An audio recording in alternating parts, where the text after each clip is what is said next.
오늘 몇 분이 안 보이니까 황홀 같네요. 우리 김영구 형제님 뭐 남동생 결혼한다고 그래서 그 가족들 다 빠지니까 황홀해요. 양태훈 좀 해서 믿지 않아서 한번 말을 일요일날 결혼했을 때 말하지 않았다고 그래요. 예.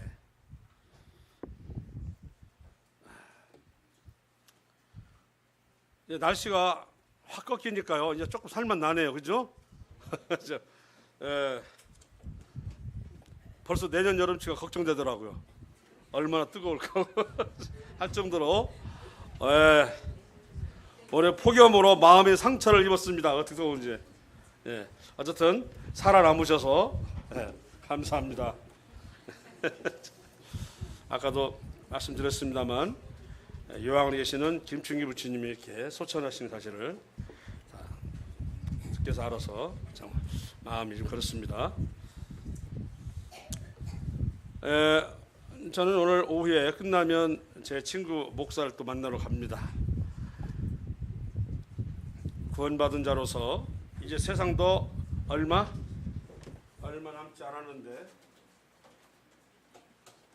남지 않았는데 내가 이러고 언제까지 살 것이냐 하고 전주에 있는 살림을 싹 정리하고 시골로 들어갔습니다.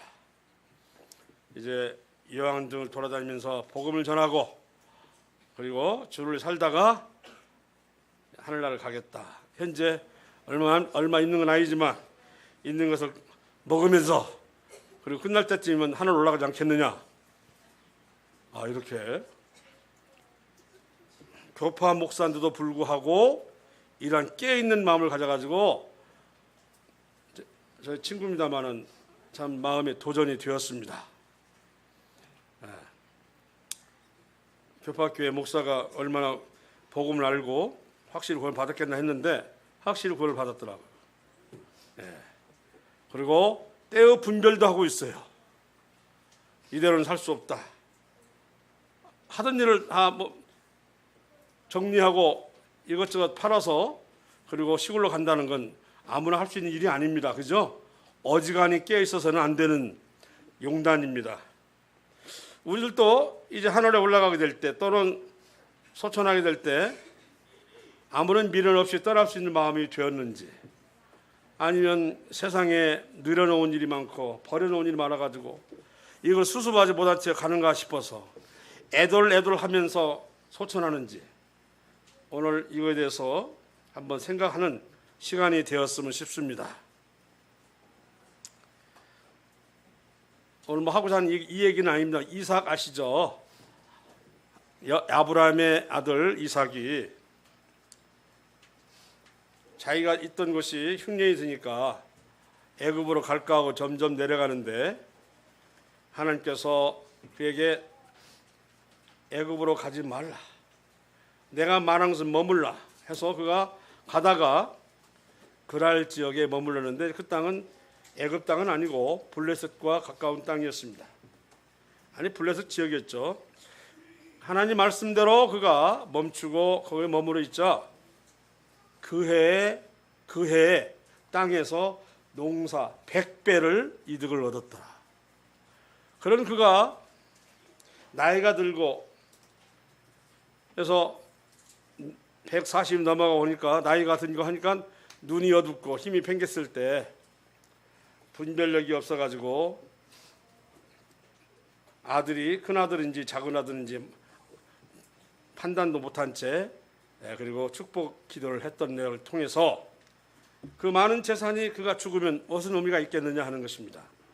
우리가 죽을 때 나는 지금 가더라도 미련이 없다. 남겨놓은 것이 없으니까 이런 마음으로 가야 되는데 늘어놓은 것이 많고 근데 그 일이 하나님과는 관계가 없죠. 그러면 떠날 때도 엉덩이가 무거워서 과연 가질까 하는 생각으로 갔습니다. 참 보겠습니다. 자, 읽어주시죠. 시작. 본성을 거스리는 삶. 우리 하나님께서 우리 인생들을 구원하셨을 때 본성도 구원하셨나요?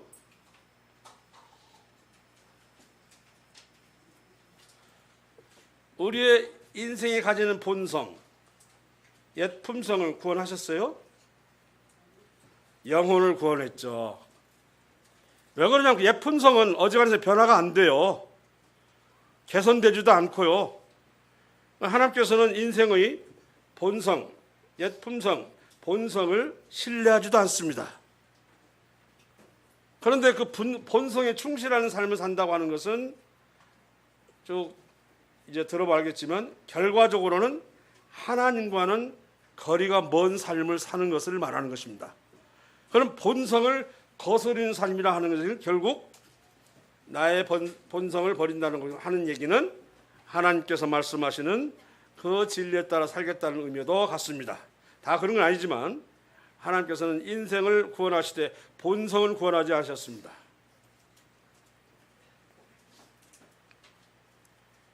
여기 우리 교사들이 많이 있습니다. 저도 한때는 박사학위 밟으려 했고 그리고 교장 가면 될까 하고 했었는데 그래서 안 하겠다는 연구부장도 하고 연구학교도 2번이나 해서 책자를 만들어냈어요. 다른 사람들은 이제 많은 점수를 따서 올라가겠네. 나 천만에요. 나 이 점수 다 필요 없는데 단지 교장 선생님이 이와 같은 일을 맡기시기 때문에 하는 것입니다. 사실 이런 일을 하고 싶은 사람 있으면 그 사람 주시면 되겠는데 그러면 열심히 할 텐데 왜 저한테 주는지 모르겠습니다 했는데 저는 관리자가 시기 때문에 이유는 간단합니다. 하나님이 어쨌든 이와 같은 상전들은 세우셨다라고 생각하고 그의 말을 잘 들을 때 저는 수요일과 금요일과 그리고 기타 주일날은 틀림없이 학교에서 행사가 빼어줄 것이다 라는 생각을 가지고 그렇게 한 겁니다. 알지 못한 선생님들은 제가 아주 거기에 목매달고 열심히 점수를 따는 걸로 알고 있었어요. 좀 우습죠. 저처럼 저는 그거 점수 다 필요 없습니다 했는데도 맡아주게. 이 사람이 어떻게 해가지고 2년짜리 연구인데 1년만으로 가버렸어. 그거 누가 하려고 했어. 보통 2년이거든. 2년짜리 하고 하면 점수가 나와요. 그런데 1년만 하고 가버렸어. 그 하던 사람께서 싸워가지고 마음에 안 맞는다 가버렸대요. 그럼 누가 1년짜리 맡으려고 안 치워. 누가 맡으려고 그러는데 가만히 저한테 와가지고 얘기를 하는 거예요. 김생은 참 내가 이렇게 부탁하면 마다하고 않겠지? 나 벌써 2 사람한테 마다서 들었는데 이 얘기를 걸는 내가 저까지 그래서 능력도 안 되는데 그래서 이렇게 했던 것인데 근데 결과는 어떻게 되는지 아십니까? 저는 제가 예비당이 전주했기 때문에 멀리 가면 안 됩니다. 가까운 삼례나 김제로 갔으면 그래서 했는데 그런 이제 했을 때 예를 들어서 전주에서 완주나 김제로 가는 것은 이건 말이 안 되는 얘기거든요. 왜냐하면 1급지에서 2급지는 안 되고 뚝 떨어져 가야 되는데 저는 아까 말했던 그런 일들을 했기 때문에 연구학교 가지고서 찾아갔어요. 교장 찾아가서 저 받아주십시오. 저 당신 뭘 보고 받아줘. 저 이렇게 연구학교 했습니다. 그 여자도 지금 우리도 연구학교 하고 있는데 예? 이것도 내가 왜 글로 간다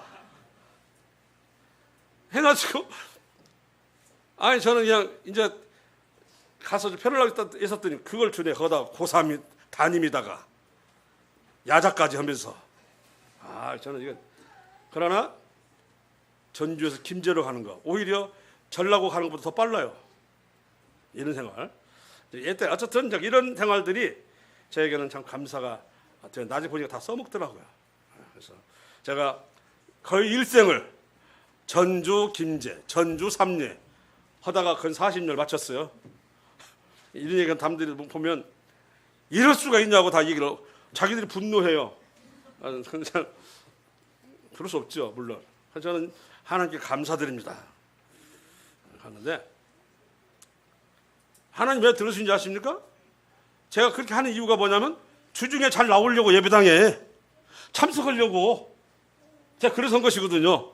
점수 달러 온 것이 아니라 그래서 그런 거예요. 그래서 하나님 들어주신 거예요. 그런 일은 하나님과도 뜻이 어떻게 돼요? 부합이 되니까요. 그래서 본의 아니게 저는 이렇게 연구부장도 하면서 마쳤습니다. 제가 우리 장인어른한테 능력 없는 사람처럼 비출까 염려됐었어요. 교사자가 그런 거 하나도 못 하고 자네가 말 못하니까 지금 증거 못하니까 지금 그런 거 아니야라고 할 까 봐. 그래서 제가 장인어른한테 가서 말드렸습니다. 저 이번 때 연구부장 합니다 했더니 깜짝 놀라셔. 응? 뭐 이렇게 친구도 안 하려면서. 근데 어쨌든 그런 얘기를 했던 것은 저 사실은 능력 없는 사람은 아닙니다 하는 마음도 있었어요. 어쨌든 그때 그 일은 지금도 저는 마음에 기쁨으로 남아 있습니다. 제가 이렇게 예배당을 떠나지 않고 살았던 것이 오늘날 이렇게 장로의 직분까지 가지게 되었다. 자, 말씀을 보겠습니다. 함께 읽겠습니다. 시작. 너희는 도를 행하는 자가 되고 듣기만 하여 자신을 속이는 자가 되지 말라. 주의 말씀을 듣는데 듣는 데만 충실하고 돌이키면 없어지는 자가 되지 말고 뭐를 하라고요? 말씀을 들었으니 말씀을 행하는 자가 되라. 그렇지 않고 듣기만 하면 뭐라고 한다고요? 너를 속이는 자야. 왜 그러냐면 우리가 하나님 말씀을 행할 때 우리가 배우는 게 많아요. 그 말씀을 따라 움직일 때 깨닫는 게 있어요. 그리고 하다 보면 자신의 단점을 알게 돼서 개선할 수가 있어요. 그런데 듣기만 하고 하지 않으면 이런 건 모두 다 놓쳐요. 그래서 배우는 게 없어져요. 그래서 경험을 통해서 하나님을 알아가는 것을 알지를 못해요. 도를 행하는 자가 되고 하는 얘기는 주의 일을 할 때 얻는 게 많다고요. 그거 주님께서 나와 함께 하시는 걸 하는 것도 느낄 수가 있고요. 그래서 어려움을 통해서 내 자신을 들여다보게 되고요. 이렇게 하면 안 되겠구나 하고 돌이키기도 하고요. 그래서 듣기만 하는 자는 뭐라고요? 속이는 자라. 야고보서에 나온 말씀입니다. 제가 한 얘기 아닙니다. 자, 로마서 7장 18절에 내 속 곧 내 육신에 선한 것이 거하지 아니하는 줄 아노니 원함은 내게 있으나 선을 행하는 것은 없느라. 그래서 우리의 욕심이 약하여서 말씀을 따르기보다는 쉬운 길을 가려는 경향이 있습니다. 바로 무슨 경향이냐면 본성을 따르려는 경향. 이것은 망하는 길입니다. 믿음이 조금씩 떨어지는 길입니다. 저는 저 자신도 그렇습니다만 성도의 교제 가운데서 어떤 성도에게는 참 너무나 조심스러워서 교제를 않고 싶은 마음들이 있습니다. 하나님 말씀을 전할 때 그 말씀을 이해하지 못하고 자신의 때로는 나의 일에 참견하는 건가? 또는 나를 무시하는 건가? 하는 것처럼 들릴까 봐. 그래서 오해를 할까 봐 교제를 안 하는 경우도 있습니다. 하나님 말씀을 평소에 그가 알고 있고 기도하는 사람이었다면 그런 얘기는 그냥 자유롭게 할 수 있는 얘기인데도 워낙에 믿음의 발판이 없는 사람한테는 뭔 말을 해도 어렵습니다. 결국 세상적인 얘기를 해야 되니 제 마음이 편할 리도 없고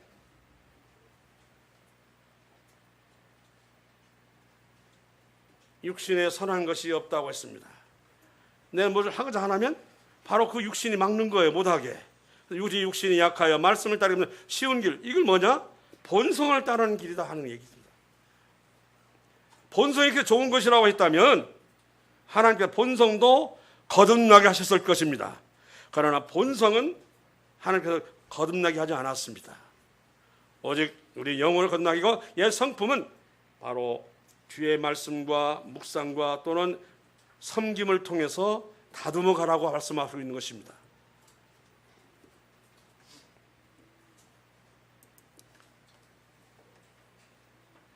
이는 믿음으로 행하고 보는 것으로 하지 아니함이라. 도를 행하고 듣기만 하는 자는 자기를 속이는 자라. 믿음으로 행하고 보는 것으로 하지 아니함이로다. 같은 내용이 되겠죠. 내 눈에 보이는 것으로 좋아 보인다고 그것만 하고 내 마음에 든다고 해서 그것만 하게 된다면 그것은 하나님 말씀을 따르는 게 아니라 뭘 따르는 거죠? 본성을 따르는 겁니다.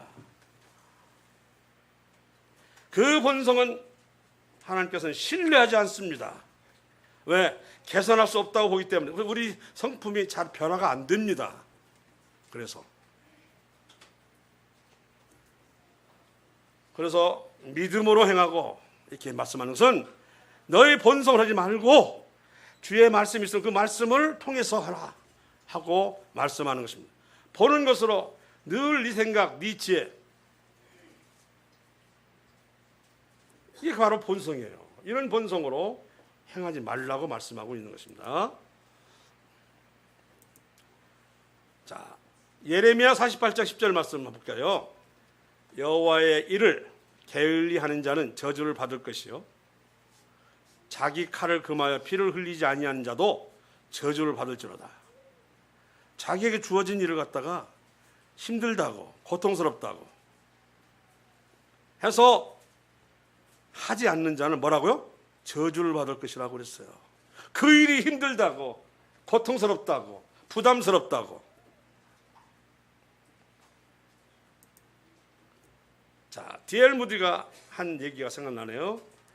어느 날 한 구두자를 대상으로 복음을 전했습니다. 그런데 그 청년이 말하기를 몇 시까지 해주세요. 그러면 내가 1단계는 이 정도 하고 다음에 또 만나서 해야 되겠다라고 생각을 했어요. 그래서 복음을 전하다가 늦어지니 그 구도자에게 다음을 기약하고 돌려보냈는데 약속된 날에 오지 않아서 알아보니 그가 기차사고로 죽었다고 하므로 울면서 복음을 전하던 당시에 어떻게든 끝까지 복음을 풀었어야 하는데 하면서 가슴을 치더라는 것입니다.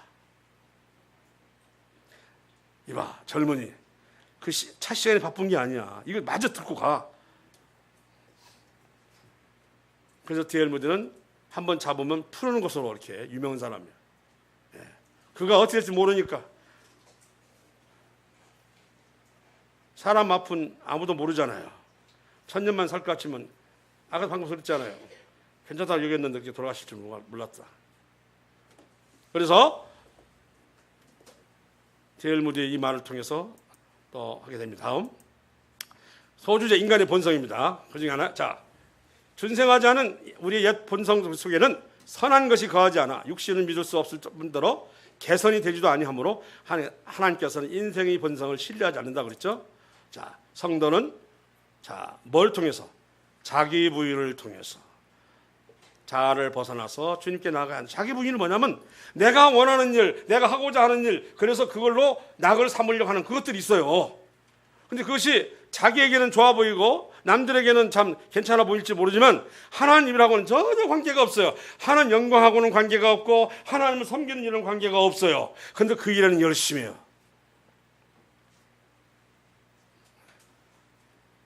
세상 일에 많은 일을 버려놓고 떠나고자 할 때 얼마나 힘들겠습니까?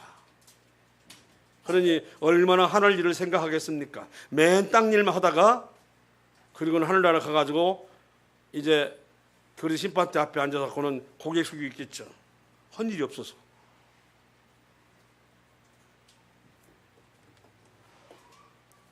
자기 부인은 그겁니다. 우리가 구원을 받으면 예전에 했던 모든 취미 활동이랄지 어떤 그런 대인관계, 사귐 이런 것들이 상당수 정리가 되고 했던 걸 알고 있는데 요즘에도 그러고 있는가요? 의심이 듭니다. 정리되지 아니하면 본성대로 살 수밖에 없거든요. 구원을 받았어도 본성이 추구하는 대로 살 수밖에 없다고 하는 거예요. 본인은 구원받다 할지 모르지만 그래서 교제하려면 마음 힘들어요. 왜? 하나님 말씀이라도 왜 그 말씀을 해가지고 이렇게 왜 저하고 그런 얘기합니까? 이렇게 할까 봐. 그럼 뭘 얘기해요? 세상적으로? 이건 그가 본성대로 살기 때문에 본성 속에는 하나님의 진리가 들어있을 수가 없다고 하는 얘기를 하는 겁니다. 우리는 우리의 본성을 솔직히 말해 거슬려야 됩니다. 본성대로 살면 안 됩니다. 그 본성은 하나님께서 결코 신뢰하지 않습니다. 나에게 좋아 보이고 다른 사람을 자랑해 볼지 모르지만 그이는 반대로 자신의 믿음과 신앙을 담보로 하는 것입니다.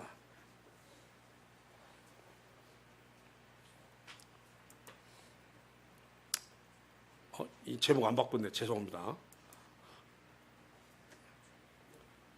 다윗의 본성을 거스리며 보인 사람을 보겠습니다. 자, 왕과 그의 부하들 다윗입니다.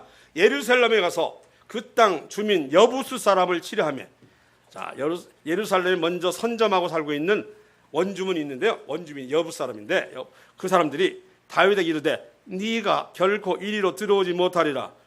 지금도 예루살렘 가보면 기드론 골짜기를 넘어서 이렇게 올라가요. 감남산 밑으로 내려갔다가 올라가려면 저는 이제 등산 못해서 이제 걸어서는 못 가겠더라고요.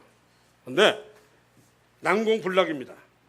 그래서 그들이 뭐라고 했느니 네가 결코 이리로 들어오지 못하리라. 심지어 맹인과 다리 저는 자라도 너를 물리치리라 하니, 그들 생각에는 다윗이 이리로 들어오지 못하리라 함이나 다윗이 시온 산성을 빼앗았으니 이는 그들이 말하는 그 성이 다윗성이 되었더라 하는 얘기입니다.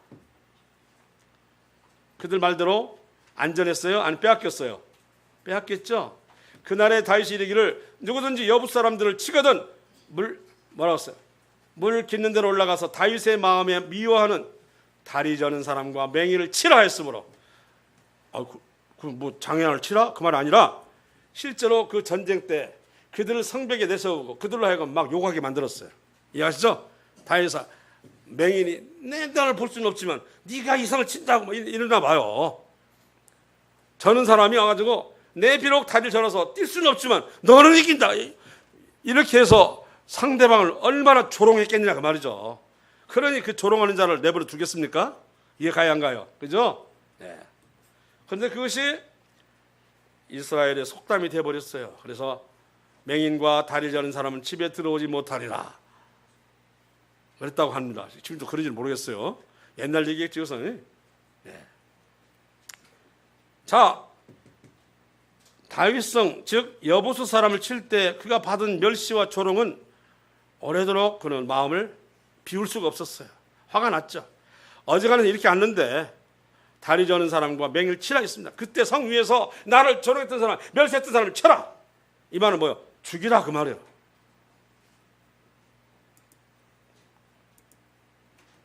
그런데 어떻게 했나 보세요.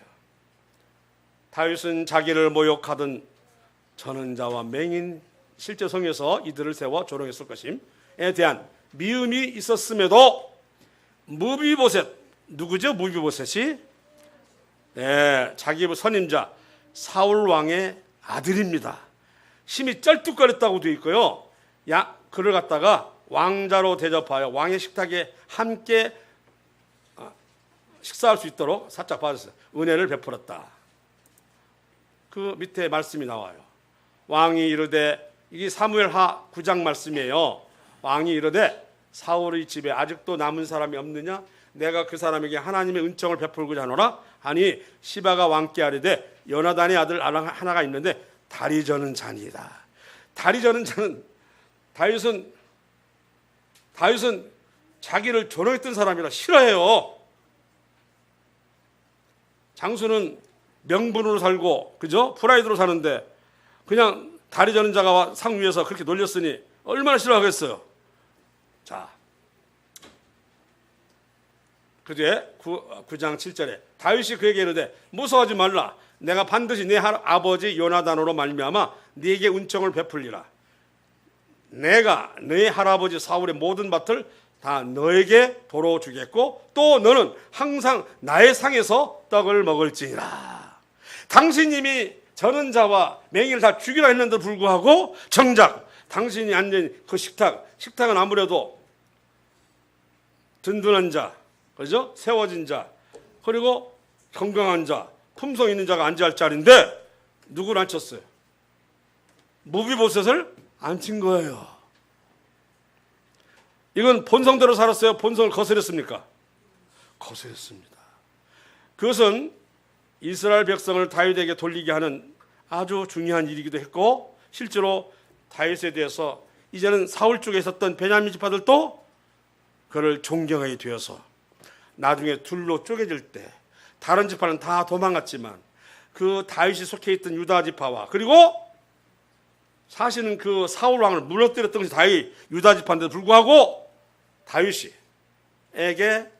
그 베냐민 지파 즉 사울 지파가 남아서 같이 나라를 유지합니다. 이렇게 된 거예요. 내가 저는 자, 아이고 가벌 잔다고 안 죽었다. 그냥 식탁에는 안 되겠고 그냥 먹을 것이나 주어라. 이랬더라면 나라가 투쪽 났을 때 유다 지파에 베냐민 지파가 속했을까 하는 생각이 듭니다. 본성을 거스려서 그렇게 했을 때 놀랍게도 나라가 딱 투쪽 났을 때 남유다 왕국에 사울 왕이 속해 있는 베냐민 지파가 남았다는 것. 우연이 아닙니다.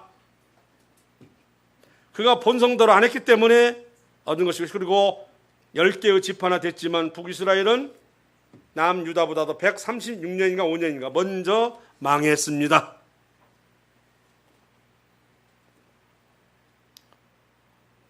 우리는 다 같이 옛 품성을 가지고 있고 본성을 가지고 있습니다. 그리고 사실 많이 본성대로 움직이고자 하는 것이 많이 보입니다. 저도 그렇고요. 그런데 이것은 우리의 신앙과 믿음을 약하게 하는 것이요, 하나님의 임재를 경험치 못하게 하는 것입니다. 또 두 번째, 본성을 거스려 말씀을 지켜라. 자, 보겠습니다. 예레미야 37장 6절 8절 7절입니다. 여호와의 말씀이 선지 예레미야에게 임하여 이르시되 이스라엘의 하나님 여호와께서 이와 같이 말씀하시니라. 너희를 보내어 내게 구하게 한 유다의 왕에게 아뢰라.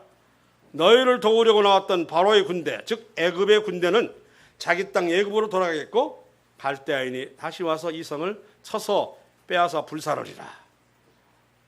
또 에스겔 17장 15절에 그가 사절을 애굽에 보내 말과 군대를 구함으로 바벨론 왕을 배반하였으니 형통하겠느냐? 이런 일을 행한 자가 피하겠느냐? 언약을 배반하고야 피하겠느냐? 이 차, 아니 보겠습니다. 애굽은요, 당시 이제 신생국가로 점점 강성해가는 바벨론하고 대립관계를 가지고 있었습니다. 그리고 바벨론은 남유다 왕국에 많은 해를 끼쳤습니다. 그 애굽에서는 어떻게 했냐? 무기를 대어주면서 말도 주고 병기도 주면서 남유다 왕국이 바벨론에 연합하거나 항복하지 말라고 속삭거렸어요. 그러지 않아도 바빌론에 조공을 받지 않는다 뭐냐 하는 것 때문에 마음이 상했는데, 왜 므낫세 왕 같은 경우는 왕 자신이 바빌론의 감옥에 갇히기도 했잖아요. 그런 일이 있었던, 그러니 바빌론 싫죠. 그러니까 여기에다가 애굽에서 속삭거리는 거야. 속삭거려. 너 나와 손잡고 바빌론하고 우리가 대결하자 하면서 말도 주고 무기도 주었다는 얘기예요. 그리고 왕 그러며 신하들은 그 말에 다 넘어갔어요. 실제로 바벨론 침략과 약탈 등으로 시달렸기 때문에. 근데 하나님은 뭐라고 했습니까? 분명히 바벨론을 항복하여 때를 기다려서 다시 고토로 돌아오라고 예레미야가 말씀하셨어요. 70년 동안 포로 생활하는데, 포로 생활하는 이유가 바벨론 때문이 아니요, 네가 뭐하기 때문에, 우상을 섬기고 부패하고 타락하기 때문에 내가 바벨론에게 이 땅을 넘겨주려 했는데 네가 가라는 바벨론 안 가고 애굽하고 손잡아, 이거입니다. 아까 읽잖아요. 알았어?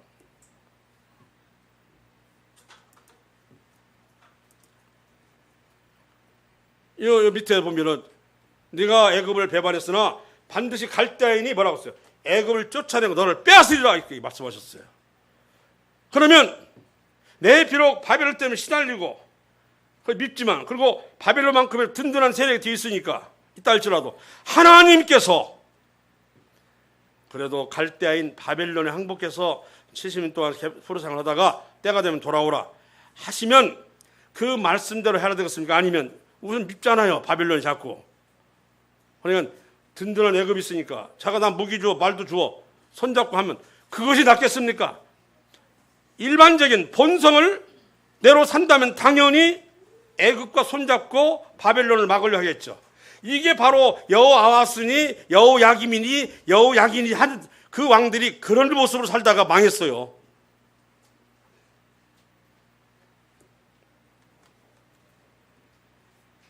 이미 하나님께서 남유다 왕국은 망해야 한다고 말씀하고 있는데, 그 망한다는 지난 시간에 제가 지난달에도 말씀드렸습니다. 망해야 산다고. 망하지 않으면 아예 지상에서 없어진다고. 망해서 일부가 바벨론 땅에 갔다가 거기에서 드디어 회개하고, 아, 과거에 왜 우리 조상들이 이렇게 살았는가, 우리가 다시 회복하자 해가지고 다시 예루살렘으로 와서 성전을 짓고 사는, 이것이 바로 하나님께서 원하시는 일이었기 때문에, 지금 당장은 나를 때리고 뺏어가는 저 사람이 항복하라는 게 얼마나 싫겠어요. 우리는 이방인이 아닙니다. 하나님의 자녀입니다. 따라서 하나님 하라면 해야 됩니다. 아멘? 해야 돼요. 근데 오늘 이렇게 말하면, 제가 강대상에서 이렇게 말했다간 바로 시드기야나 여호야긴처럼 귀족들로부터 협박을 받을 것입니다. 그러나 해야죠. 하나님께서 하라고 하시면 해야 됩니다. 내 본성을 그르치는 그 일을 한다 할지라도 하나님께서 바빌론을 항복하래요. 너 걔들이 우리를 얼마나 괴롭히냐 알아? 막 멱살 잡고 이래도 바르고 싶어? 해야 됩니다. 그랬다가 예레미야는 옥에 갇히고 그냥 매 맞기도 하고 그랬잖아요. 그래서 옥에 갇혔던 사람들, 가뒀던 사람들, 때린 사람 다 죽었잖아요. 그래서 본성을 거스른 삶이 무엇인가를 잘 보시기 바랍니다. 애굽에서 나는 너처럼, 나는 바벨론처럼 네가 내 편 돼도 조공을 바치라거나 뭐 하지 않을게, 이 말이 넘어가서는 안 돼. 하나님 말씀이 아니고 인간의 말은 믿을 수가 없다. 인간의 본성은 신뢰할 수가 없기 때문에 항상 우리는 하나님의 말씀에 비추어 보고 행동을 해야 됩니다. 하나님 말씀에 그래도 있으면 해야 됩니다. 그렇지 않으면 괴로울 거예요. 내 본성대로 살면 실제로 생활에서도 괴로울 거래요. 그건 감당을 해야 됩니다. 본인이. 신앙과 믿음은 떨어지는 것이고, 구원을 안 받았으면 모르겠는데 받았다고 한다면 그렇다는 얘기입니다. 구원을 받은 사람은 결코 본성대로 사는 데 대해서 하나님 좋아하지 않으십니다. 예수님의 임종시 십자가에서 기도가 있습니다. 자, 한번 보겠습니다. 누가복음 23장 34, 35절에 나와 있는 말씀입니다. 3, 4절. 이에 예수께서 이르시되 아버지 저들을 사하여 주옵소서, 자기들이 하는 것을 알지 못함이니이다 하시더라. 무언가 했더니 사형 집행인들이 그나마 하나 남은 그 통옷이 밑에 뚝 떨어지니까 통옷을 서로 가지려고 뭐 했어요? 제비 뽑기를 했던 건 아닙니까? 지금 죽어가는데 이런 식의 손에서 반지 빼고 뭐 하는 식의 이빨에서 금이빨 빼는 거지, 지금 죽어가는 사람 앞에서. 그런데 우리 주님이 뭐라고 했습니까? 저들을 뭐라고 했어요? 용서하여 주옵소서, 이 말이에요. 자기들이 하는 것을 알지 못함이니이다. 35절. 백성은 서서 구경하는데 관리들은 비웃어 이르되 저가 남을 구원하였으니 만일 하나님이 택하신 자 그리스도이시면 저 자신도 구원할지라 하고, 이렇게 뭐 진지하게 말한 게 아니에요. 나 공떡이다 이 말이죠. 놀리는 거예요. 네가 무슨 그리스도, 놀리는 거예요.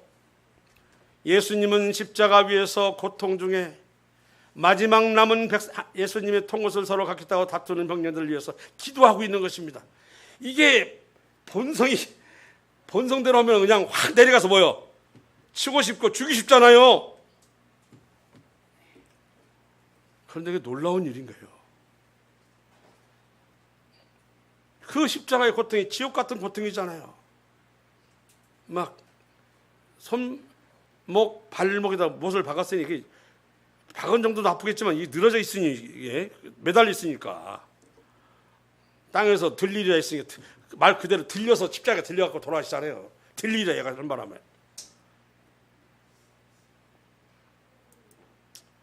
근데 어떤 일이 일어나는가 하는 것입니다. 마태복음 27장 54절 이렇게 나와요.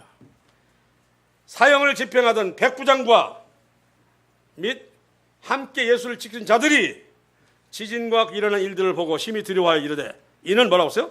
진실로 하나님의 아들이었도다 하고 고백을 합니다. 우리 주님의 기도가 헛됐습니까? 아니요. 본성을 거스려 하는 그 기도에 하나님께서 이들의 마음을 돌이켜서 고백하게 했습니다. 저는 아직 이번에 영화 나온다, 부활이라는 영화가 나오는데 그 백부장 얘기를 통해서 헌데야 그가 어떻게 그리스도인이 됐는가를 전에 패션 오브 크라이스트를 만든 영화사에서 만들었대요.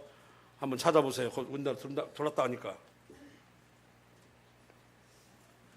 예수님 시신을 찾아 돌아다니다가 그분 부활을 느끼고 그리스도 됐다는 내용이라 합니다.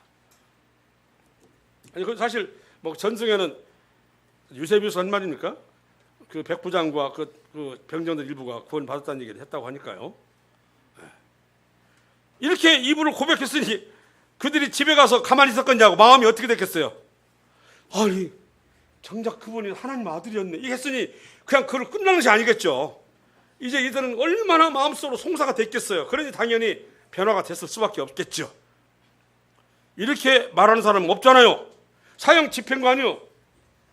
백부장은. 그 옆구리 찔러 쓴 사람도 있잖아요. 이름도 다 나와 있어요. 롱기누스라고. 이 백부장 이름 나와 있어요. 클라비우스라고. 근데 이런 사람들이 이 마음속에 하나님의 아들이었다 하고 왔으니 그 마음이 그대로 있겠냐고요. 번민과 갈등과 그리고 이들이 어떤 자인가 찾아보고 만나기도 하고 했던 것 같아요. 그들이. 그래서 유세비우스는 그렇게 쓴 것 같습니다. 그 기도가 마지막 떨어져 내린 통옷자다.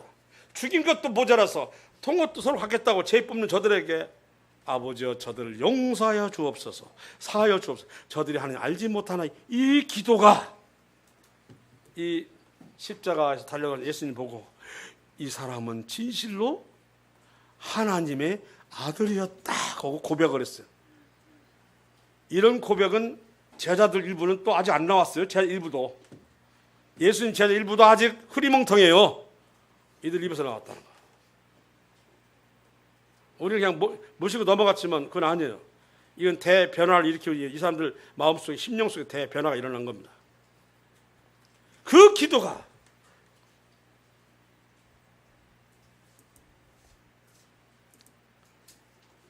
연락이 들어 고백. 미리 말했네. 뒤에 있는 것도 하자. 제가 이래 원래가. 자, 다음에 용서의 기도를 한 T.E. 맥컬리 박사의 기도 내용을 소개하겠습니다. 다 어느 정도 알고 있을 내용인데요. 뭐냐면 일리노이즈 오크 공원에서 어느 날 밤 맥컬리 박사가 윌리엄 맥도날드 성령님에 부탁을 해서 함께 무릎을 꿇고 기도할 때입니다. 그런데 그분의 입에서 이렇게 나와 있어요. 주님, 저의 아들의 일행, 즉 누구냐면 짐 엘리엇과 함께 했던 5명 있잖아요. 그중 하나가 아들이 에드가 있어요.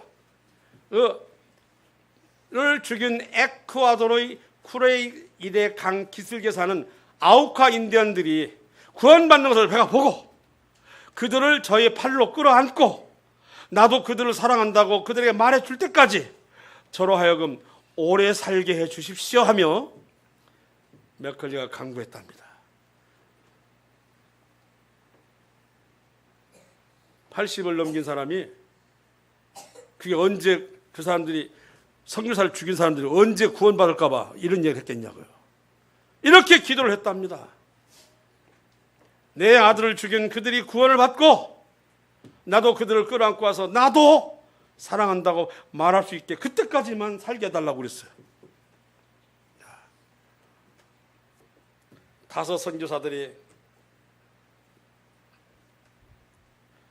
그곳에 이제 내려서 짐도 풀고 이제 이들과 만나서 보면 잘했다 할 때 내가 2번째 비행기가 와서 아마 뭘 물건을 내리려 했는데 보니까 막 땅에 사람 쓰러 있는 모습이 보였어.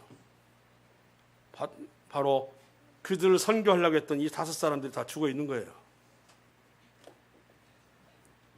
그걸로 끝나는 것이 아니었고 그 소식을 들었던 그의 아내 엘리자벳 짐 엘리엇이죠. 엘리엇은 내 남편을 죽인 게 원통이 아니라 그들이 모르고 죽인 그들이 불쌍해서는 떠날 수 없다 했고, 이때 대학생들이 100여 명이 나도 거기 가서 순교하겠다고 달려들었고, 세상에 사람이 죽었다는데 무서워서 아무 무서워라고 도망가는 것이 아니라 몰려들어.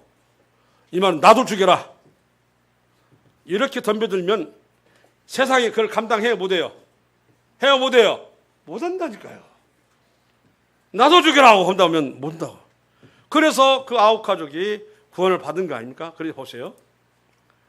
응답됐습니다. 그 인디언들이 선교사들이 헌신으로 구원을 받음으로 맥컬리 박사는 그들을 찾아가 안아주면서 그리스도가 그대들을 사랑하면 나도 사랑합니다. 자기 아들을 죽인 사람들이에요. 이 본성을 거스려 했던 사랑입니다. 그것이 결과적으로 어떻게 했어요? 9가족들이 구원을 받은 겁니다. 미워했고 원수가 되겠더라면 아마 그들은 돌아오지 않았을 겁니다. 이런 맥컬리 같은 사람과 짐 엘리엇의 부인인 엘리자베스 엘리엇 같은 사람이 있었기 때문에 하나님께서 이제 그들을 구원받게 하신 거예요. 그래서 9가족들이 구원을 받게 되고, 그리고 이런 사실을 알게 된 거 아닙니까? 맥컬리 박사의 기도는 누가 봐도 눈물 날 수밖에 없습니다. 내 아들을 죽인 저들이 구원받게 하시고 내가 그들을 팔로 안아서 사랑한다고 말할 수 있을 때까지 저를 살려주십시오 했다고 하는 이런 기도인데, 누가 보면 웃을 수 있는 기도지만 응답이 된 거예요. 왜? 자기를 위한 기도가 아니잖아요. 적어도 하나님의 뜻에 맞는 기도였기 때문입니다. 아멘? 아멘이죠. 우리는 우리의 본성에 대해서 생각할 때입니다. 특히 말씀 때 되면 내 본성들이 튀어나와서 교회를 어렵게 하고 성도를 어렵게 합니다. 자기는 말할 거 없고요.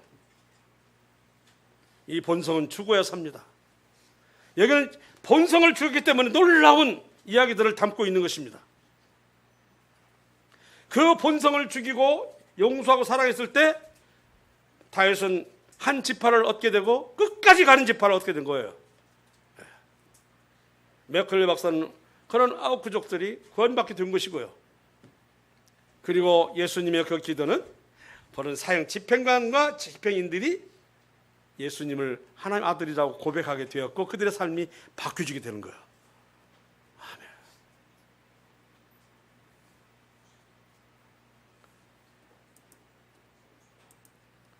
베드로의 순종이 있습니다. 누가복음 5장 5절 말씀에 시몬 베드로죠. 베드로면 뭐 예수님의 수제자인 거 다 아시죠. 선생님 예수님, 우리들이 밤이 맞도록 수고하였으되 잡은 것이 없지만은 말씀에 의지하여 내가 그물을 내리리다 하고 그렇게 하니 고기를 잡은 것이 심이 많아 그물이 찢어진지라. 이에 다른 배에 있는 동무들에게 손짓하여 와서 도와달라 하니 그들이 와서 2배의 채움에 잠기셨더라. 이 앞에 뭐라 자 말씀을 뒤에 이제 볼까요? 미리 말씀드릴까요? 베드로는 예수님의 지시가 유능한 어부 입장에서는 받아들일 수 없는 것이었지만 말씀대로 순종을 보였다. 그 이유는 자 보겠습니다. 순종할 수 있어서 계기가 있어요. 동기가 있어요. 볼까요? 5장 3절 예수께서 한 배에 오르시니 그 배는 시몬의 배라. 육지에 좀 떼기를 청하시고 앉으사 배에서 물을 가르치시니 베드로에게 수많은 사람들이 이렇게 모이니까 그 갈릴리 호수가 이렇게 원형 야외 음악당처럼 이렇게 되어 있어요. 경사가. 그러니까 갈릴리 바다에 이렇게 배를 띄우면 이렇게 앉아있는 모습을 때려서 많은 사람들에게 말씀을 전할 수 있는 좋은 장소예요. 그러기 위해서는 약간 육지에서 배를 띄운 거죠. 그 배가 누구 배예요? 베드로 배인데 베드로가 밤새도록 고기를 잡아가지고 지쳤어요 지금. 근데 고기를 많이 잡았으면 덜 지치잖아요. 근데 한 마리도 못 잡았어. 밤새도록 몸도 지치고 마음도 지치고 하는데 동이 타가지고 이제 차라도 쉬어야겠다고 하는 판에 예수님이 뭐라고 하셨어요? 네 배를 타고 좀 육지에 좀 떨어질게 하라 했다는 거. 일반인 같으면 아이고 여보세요 다른 사람 거 해요. 나 피곤해 죽겠어. 이렇게 할 상황에도 아무 이상할 것이 있어요 없어요? 없지요. 어떤 어부가 그렇잖아요. 밤새도록 지금 힘들어 죽겠는데 에이 그러지 마시오. 나 힘들어 죽겠어요. 한 번 잡도 안 사람한테 뭔 소리야 할 텐데 배를 빌려주고 무리를 향해 말씀을 전하시는데 다 들은 거예요. 그 들은 것이 뭐냐면 다 듣고 나자 예수님이 이제 저 깊은 곳에 가서 그물을 내려라. 딱 보니까 베드로 같이 유능한 어부는 이 양반이 고기는 참 한 번도 안 잡아봤구만. 밤에는 깊은 데 가서 그물 치고 낮에는 얕은 데 가서 그물 치는 것이 이 갈릴 바다의 속성인데 뭐 지금 동이 확 텄는데 깊은 데 가서 그물 치라고? 나 같은 이 유능한 어부도 고기를 못 잡은데 이랬더라면 그리스도를 온전히 만날 수가 없었겠죠. 흔들났게 그 지친 가운데서도 아까 그랬잖아요. 밤새도록 고기를 했으나 못 잡았지만 당신이 말씀에 의지하여 그물을 내리리다 했어 안 했어요? 했죠. 본성을 거스린 거잖아요. 본성대로 했어요 안 했어요? 안 했어요. 그런데 그럴 만한 이유가 뭐예요? 배에서 전하시는 뒤에 예수님의 말씀을 들은 거예요. 들었더니 그 마음에 어떤 것이 아마 일어났던 것 같아요. 아, 이분은 보통 분이 아니었구나. 그래가지고 딱 그래 믿자 본전이다 하고 깊은 곳에 그물을 했더니 고기 워낙 많이 잡혀가지고 다른 배까지 실었는데 두 배가 다 물에 잠길 뻔했다. 이렇게 했단 말입니까? 오늘 이 시간을 저희는 믿음으로 행하고 보는 것을 행하지 말라고 하는 것을 하는 것입니다. 보는 것은 본성입니다. 우리 본성대로 살면 신앙은 죽고 하늘의 소망은 없어지고 그리고 휴거를 기다리지 않습니다.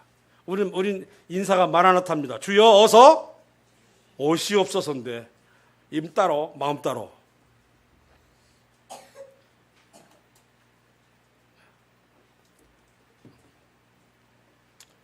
그렇게 돈을 벌어 살기를 원했던 내 친구 목사는 다 정리하고 시골을 가면서 이제 세상 덜마 남지 않았어. 이 돈 가지고 먹다 보면 떨어질 때쯤은 나는 하늘 올라갈 거야. 이런 얘기를 하니 내가 이런 얘기 듣고는 마음이 어떻겠어요?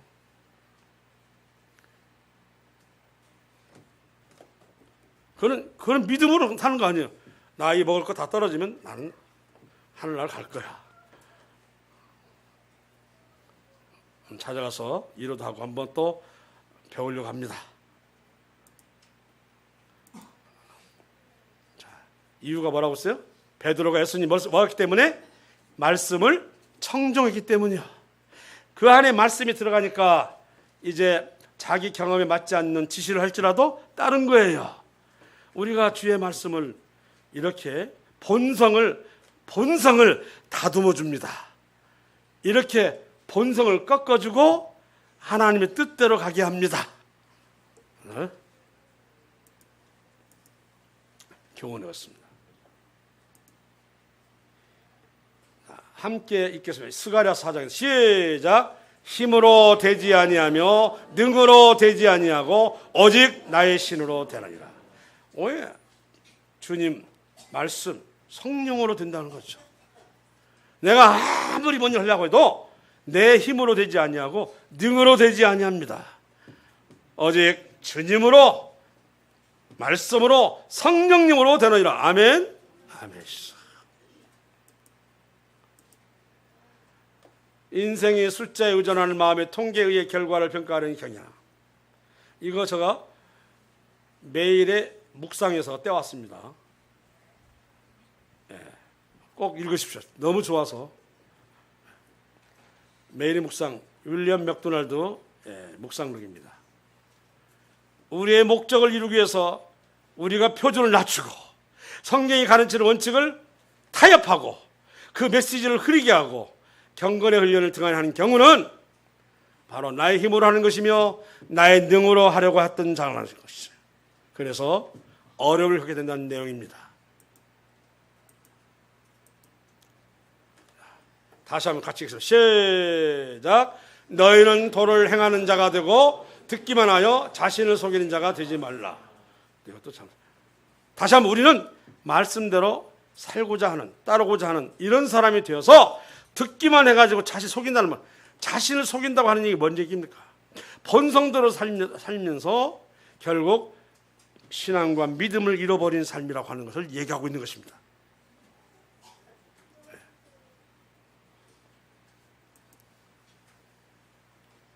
또 같이 읽습니다. 시작. 힘으로 되지 아니하며 능으로 되지 아니하고 오직 나의 신으로 되느니라. 아멘. 믿는 자는 이렇게 사는 겁니다. 예레미야 48장 10절 시작. 여호와 일을 게을리 하는 자는 저주를 받을 것이요 자기 칼을 금하여 피를 흘리지 아니하는 자도 저주를 받을 것이로다. 오늘 우리는 몇 가지 예화를 들었지만 그 예화가 놀랍게 결과를 가져왔고요. 그리고 두고도 잊지 못할 하나님에게 영광을 돌려드리는 삶이 되었습니다.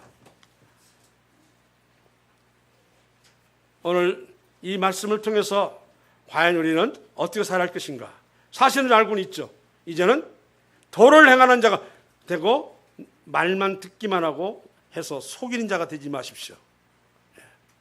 결과적으로 자기를 죽이고 그렇습니다.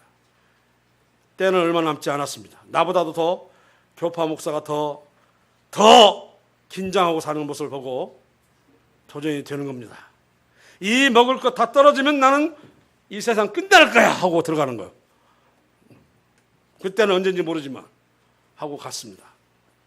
그래서 하나님이 이제 저 친구를 통해서 시간을 때를 알려주는가 보다 하고 저는 생각하고 있습니다. 그 다음에 먹을 거 얼마 남는 거 봐야겠어요 하는 이런 마음까지도 들 정도였습니다. 제가 그런 소원을 두고 소망을 두고 그리고 기도하고 그의 삶을 확 들었기 때문에 멸시치 아니하는 하나님께서 그러시는 생각을 갖고 있기 때문입니다. 너무 세상에 늘어나는 게 많아서 올라갈 때 힘들어보고 뒤돌아보고 하다가 하지 마시고 지금 부르셔? 그냥 가지 뭐 탁탁 털고 하는 세상이 되시기를 원합니다. 아멘이시죠? 네. 이상으로 말씀드렸습니다.